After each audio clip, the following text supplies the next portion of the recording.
Sometimes I feel like I'm out of place in this big world. Everyone has their own purposes and options and I have no trouble reaching the top shelf. But for someone short as me, there are only two options. It's either to become a feminine man or become a dwarf. Guess which one I chose?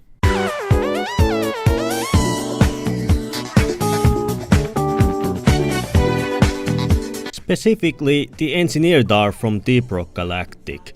Engineer role is my favorite and the best role for newcomers and people who like to build stuff. And no, I'm not trying to start engineer supremacy, he's really fun, has lots of utility and of course for being considered the nerd of the group, packs a punch. But of course having a team full of engineers is the best idea, because there'll be only one who gets to play Engi. And that's me. That's right, this video is a reminder to all my friends that I am the Engi player. No one else gets to play him, because I am a blackout laser enjoyer and my friends are Leaf Lovers special fans. Normally I will just write something like, I used to be a scout maybe before an enlightenment hit me, but no, I only started playing this game actively at the start of this year. I had this game for like 2020 but didn't really care about it, so I didn't have any favorites. I mainly played Engineer on TF2, so DRG Engi was a pretty obvious choice. But who cares about all of this when we can talk about why he's so great.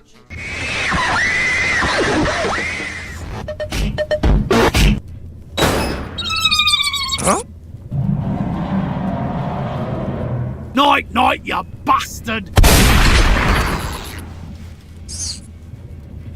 First off, his arsenal is so fucking good. He has his Sentry buildings, which offer a great area of denial and defense against the hordes of Huxes.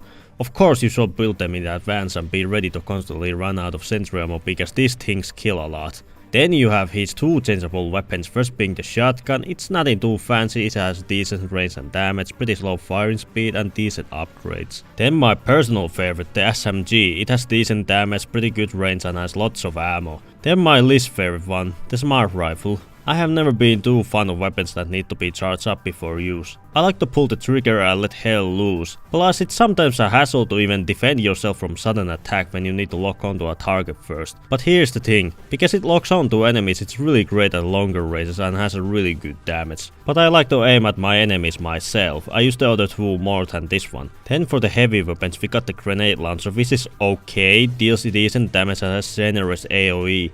But I just like the other weapons a bit more.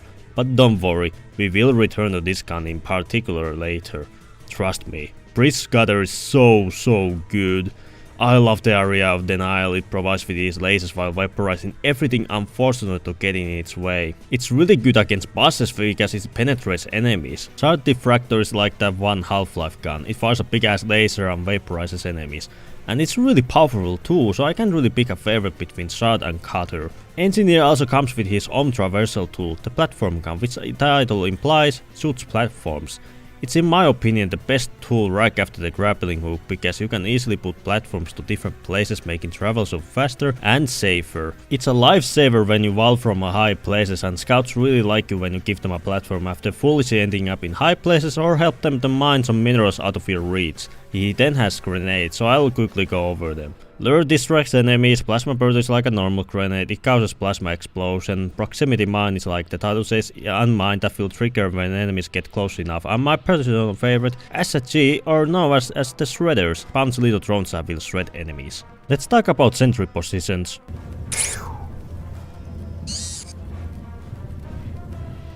It's a good time to tell some good positions where to put your Sentry at, where he shines and doesn't shine too well on solo. You should place them where they can see well and are easily accessible to reload them. The missions he does really well are in Egg Hunt, On-Site Refining, Salvage Operation, Escort Duty and Industrial Sabotage. These missions in particular allows you to fully maximize your platforms and sentries, but also lets you flex your guns at best, like the Caretaker goes down easily with the Bridge Cutter. But the missions he struggles in are Mining Expedition, Point Extraction and Elimination. These ones are all about constantly needing to move forward or being big, and also platforms aren't the most useful in these ones, and constantly needing to move your turrets can get rather annoying, so I would recommend picking some other class for these missions. I am purposefully skipping a lot of the info here because I don't want to be here all day, and believe me, there are more people who know this game better than me. These are all just my opinions from my 150 hours of playing the game.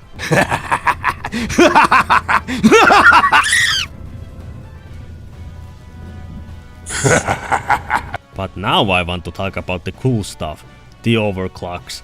Engi has some really cool ones, like the one for shotgun which turns it full auto, allows you to cause an electrical explosion with your SMG, turns Half-Life gun into a beast with platform explosion and so on. But you know why we are here. We are here to talk about arguably the funniest one in the entire game, the Fat Boy.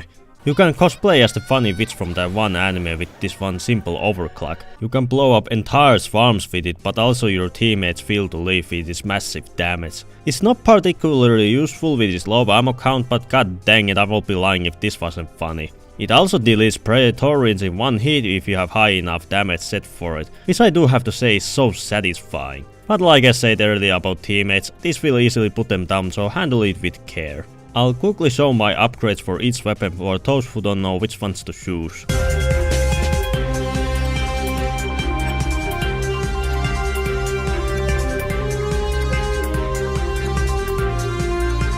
And there we go, that's why Engineer is great.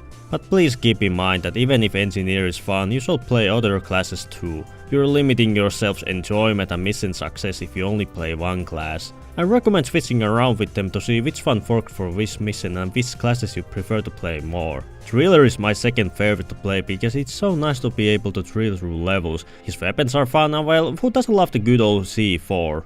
Now that's all covered, I hope you all enjoyed this video. I want to try and cover more games to have some more variety and not only limit myself to one game. DRG is a really fun game, and if you haven't played it, I recommend picking up either now or when it's on sale because you will not run out of stuff to do on this game. Plus, if you're disappointed with recent PvE releases, then I can 100% confidently say this is a literal masterpiece of PvE games. I mean, who doesn't want to play as a funny dwarf? Like the video if you want to see more stuff like this and subscribe to get notified about my uploads. Thank you all for watching and rock and stone everyone! Huh?